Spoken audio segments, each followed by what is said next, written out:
প্রথমে দিদিকে প্রণাম, আর নতুন বছরে অনেক অনেক শুভেচ্ছা। এই গান নিয়ে একটা ইতিহাস আছে আমার জীবনে, আমার এখনো মনে আছে। 2011-তে শহীদ দিবসে আমি তখন একদমই নতুন, এখনই নতুন, তখন ভুল করে পাগলু গানটা গেয়েছিলাম। আমি তখন বুঝিনি কে এই জায়গায় এই মঞ্চে, কারণ কিন্তু আমি সেদিন গাইনি, আমি এটা কোনদিন বলার সুযোগ পাইনি। আমি আজকে এই সুযোগটা পেয়েছি, কারণ মঞ্চের সামনে যে হাজার হাজার লক্ষ লক্ষ মানুষ ছিলেন, তারাই পাগলু গানটা ধরেছিলেন, তারাই বলেছেন গানটা গাইতে। তো আজকে আবার সেই দিনটা, কিন্তু আমি গান গাইতে পারবো না, কারণ সবাই যেভাবে জমিয়ে রেখেছে।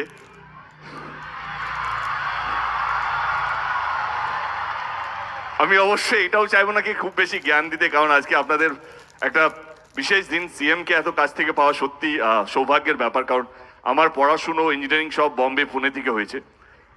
আমরা সত্যি এরকম সিএম পাইনি। কি গাই? কাকে বলছো? আরে তুই ওইটা গানা। কোনটা? ওটা খুব ভালো গাছ। কে তুমি নন্দিনী? আমি কবে গেছিলাম? হ্যাঁ গেয়েছিস আমাকে। আমি ওকে গাইতে বলো, কে তুমি নন্দিনী? হ্যাঁ নন্দিনী তো এখানে বসে আছে। এই নন্দিনী বসে আছে।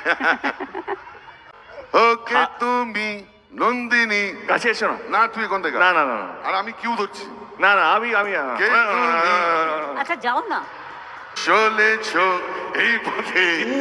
এই ফলস মারছে, ফলস মারছে। আরে কে জানি তুমি না। রূপে যে। আচ্ছা ঠিক আছে, ওকে গাইতে হবে না, ও গাইতে গাইতে একটু হেঁটে যাক, ওটাই কিন্তু একটা বিরাট কোরিওগ্রাফি হবে।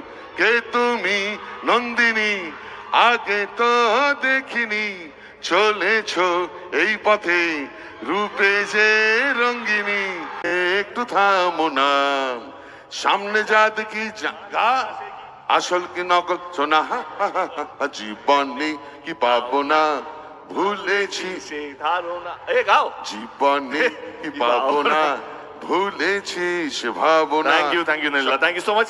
যেটা বলছিলাম কি, যদি আরেকবার সুযোগ পাই জীবনে, আবার কোনো পাতা যদি পিছনে গিয়ে খুলতে চাই, তাহলে বিশ্বাস করুন আমি আমার এই স্টুডেন্টস লাইফটাকে খুঁজে পেতে চাই। কারণ এই একটা সময় যেখানে সত্যি আমরা ভাবি কে কি হতে চাই। মাঝে মাঝে রাগ হয় টিচারদের উপর, মাঝে মাঝে রাগ হয় গার্জেনদের উপর, কেন বলে আমাদেরকে হোমওয়ার্ক করতে, কেন পড়াশুনো। কিন্তু বিশ্বাস করুন আজকে দাঁড়িয়ে বুঝতে পারি যে সত্যি যদি আরেকটু মন দিয়ে পড়াশোনাটা করতাম, সমাজে একটা ভালো মানুষ হতে পারতাম। এই সময়টাকে হয়তো অনেক রাগ হবে, অভিমান হবে, হিংসে হবে অন্যের উপর, কেন ফার্স্ট এলো, কেন আমি ফেল হলাম, আমি তোর থেকে বেশি পড়ি। বিশ্বাস করুন এই একটা সময়, এই যে 10 থেকে 16 বছর বা 18 বছর যে সময়টা বয়সের,